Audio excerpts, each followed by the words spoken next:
Welcome, lovely listeners, to SoulStirred, stories of growth and the human experience. I'm Emily Garcia. And I'm Kasey Clark.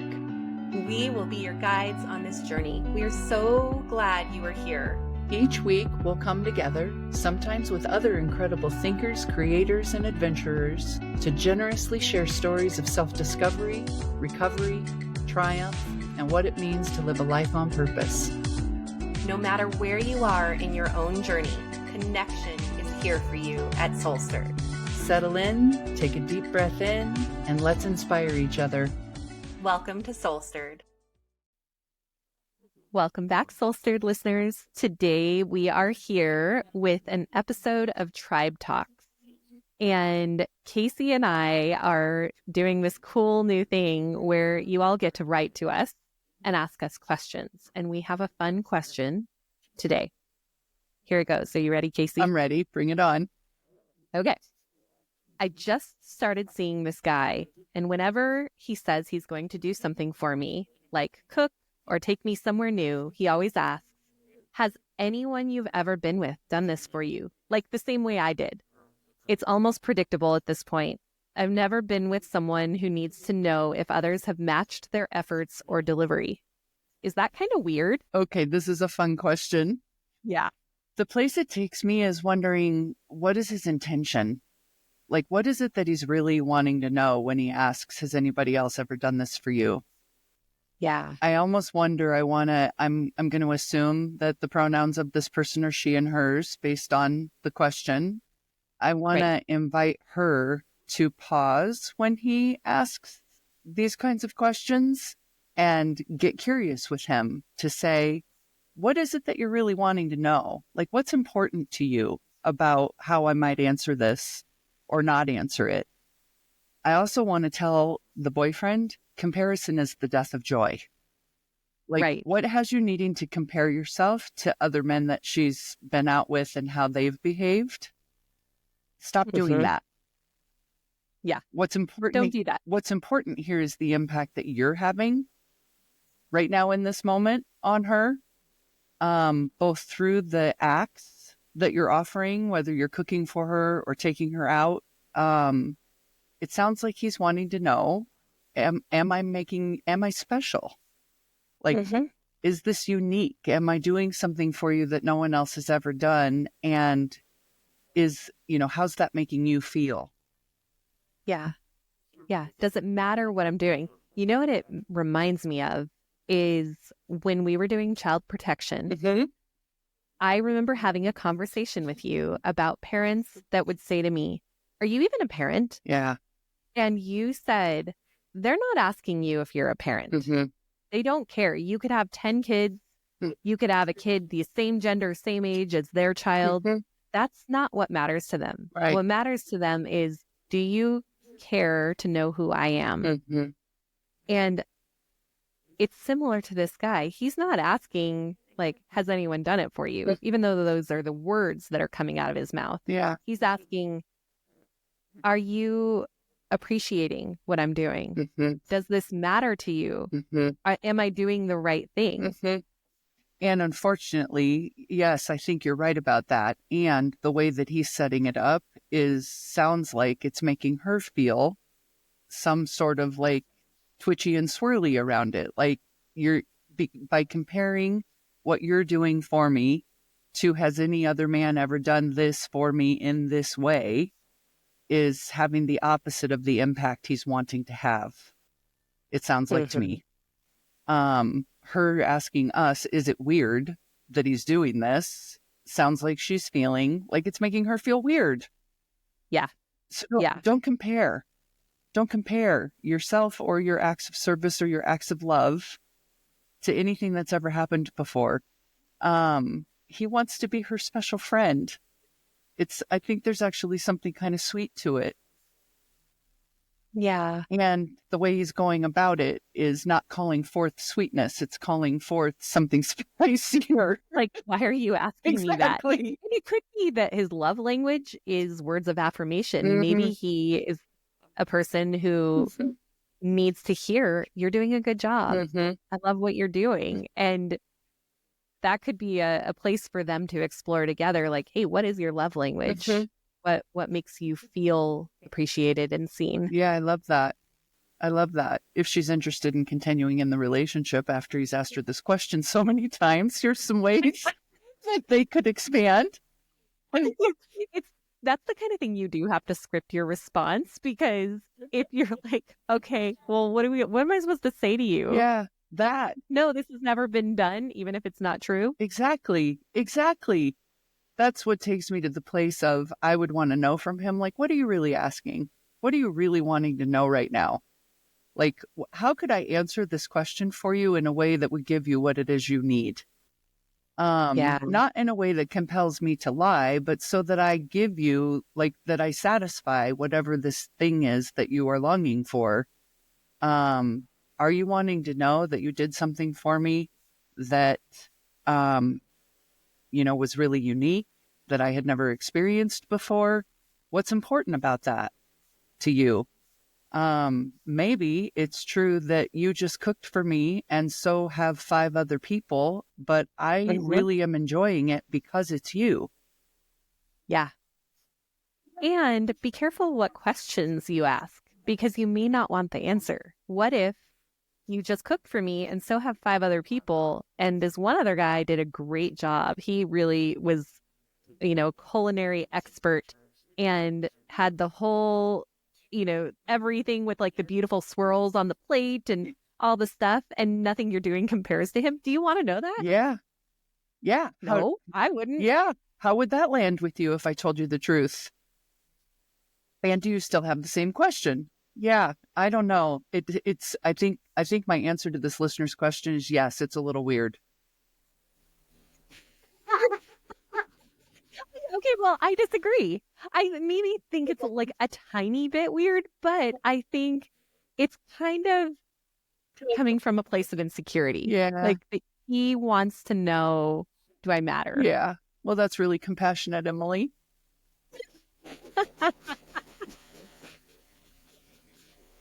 So we can be on both of her shoulders. Yeah, exactly. I totally can understand why she might want to break up with this guy, because, confidence is really sexy and insecurity isn't so much. I'm just kidding. It's true. Compassion is what wants to be here. And obviously insecurity is what's underneath this question. And truth be told, it is not your job, questioner, to satisfy your partner's feelings of insecurity. That's his inside work. And he's got to find the place in himself that wants to keep giving to you generously, regardless of what you have experienced before. And I really, if I were to imagine this scenario in my own relationship, my answer really probably would be comparison is the death of joy.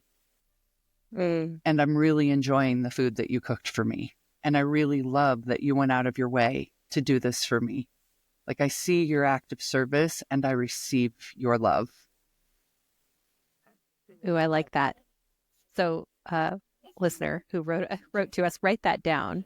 I was also thinking, okay, what is the script that I would give her so she has it, like right on the tip of her tongue when he does ask.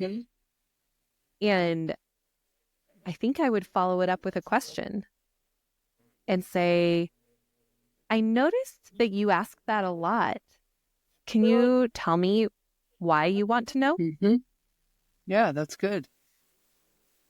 Answering questions with questions, a therapist technique. It works every time. Kick the question back over to the questioner and see what comes up for him.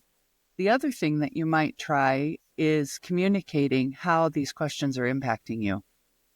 When you ask me that, it makes me feel some kind of twisty inside, like I'm not sure what answer to give you. Let's think about what you're really feeling when you're asking and what it is you're needing around that feeling, and how we can find, how to satisfy that for you, because that's what I'm interested in. What's not interesting to me is to compare the loving things you're doing for me with other loving things that other people have done for me.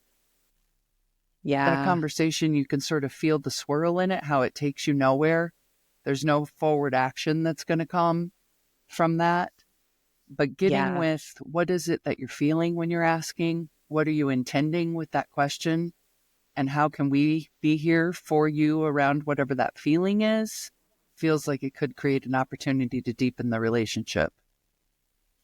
Yeah. You can He may not even be aware that he's always asking it. Exactly.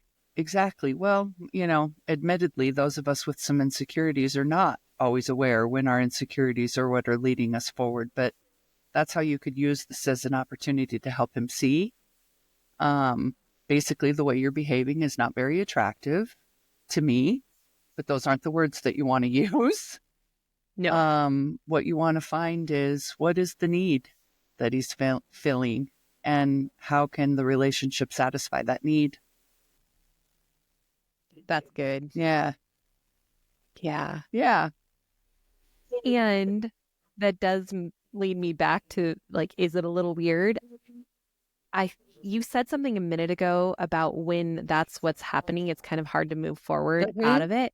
And I think that's what feels weird is like, Yeah. I feel weird because I don't know how to answer you. And are you going to keep asking me? I can predict that you're going to ask this every time. So helping to see if he can get out of that pattern. Yeah. And if he can't, then, there are other decisions that you can make. But at least it helps to get some more information and make him aware of how it makes you feel. Yeah.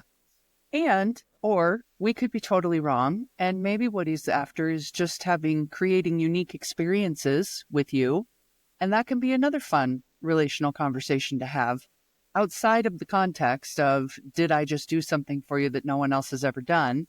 But in another setting, what are some things both of us have never done that we would like to try experiencing together?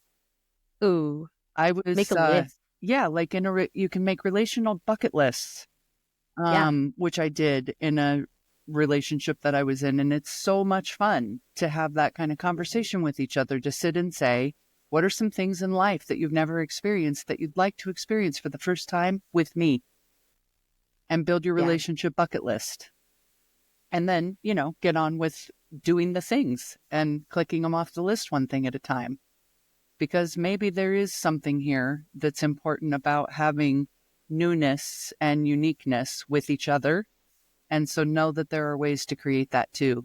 And you don't have to guess in order to get it done. You can create and design it together.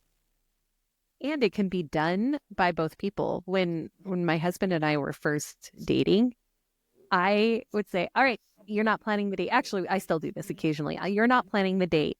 I'm going to plan it.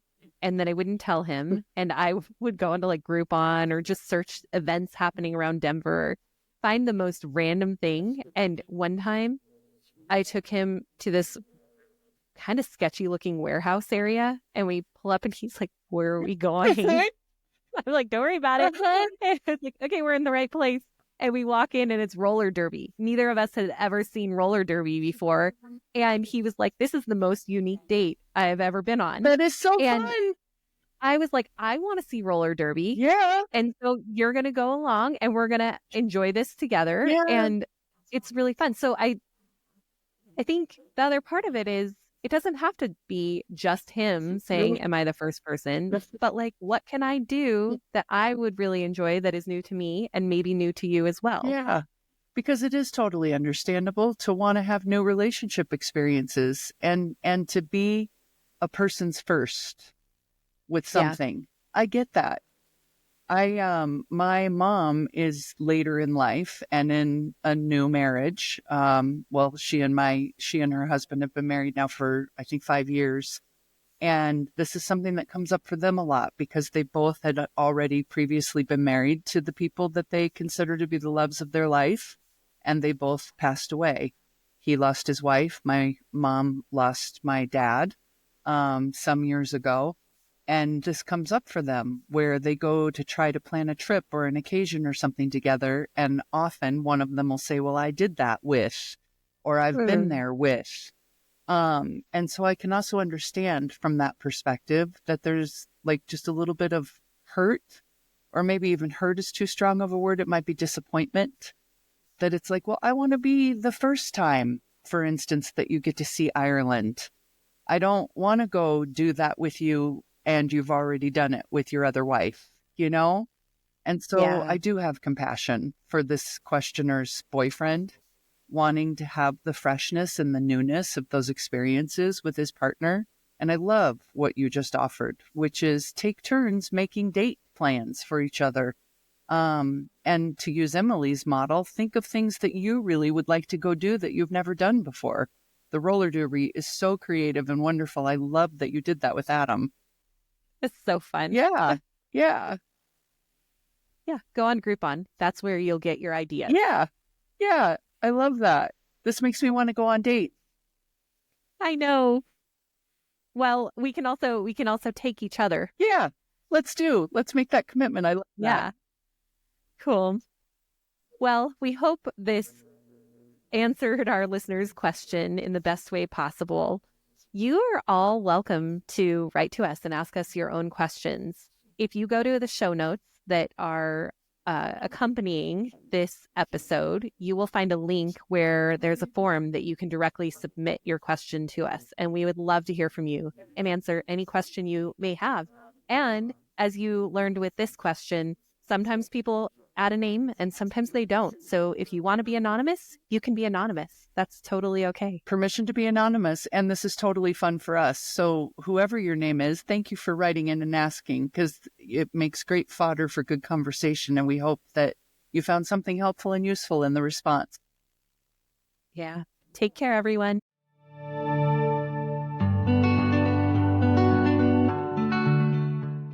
SoulStirred listeners, thank you so much for joining us today as we bring you stories of growth in the human experience. We appreciate you, and we have a request for you.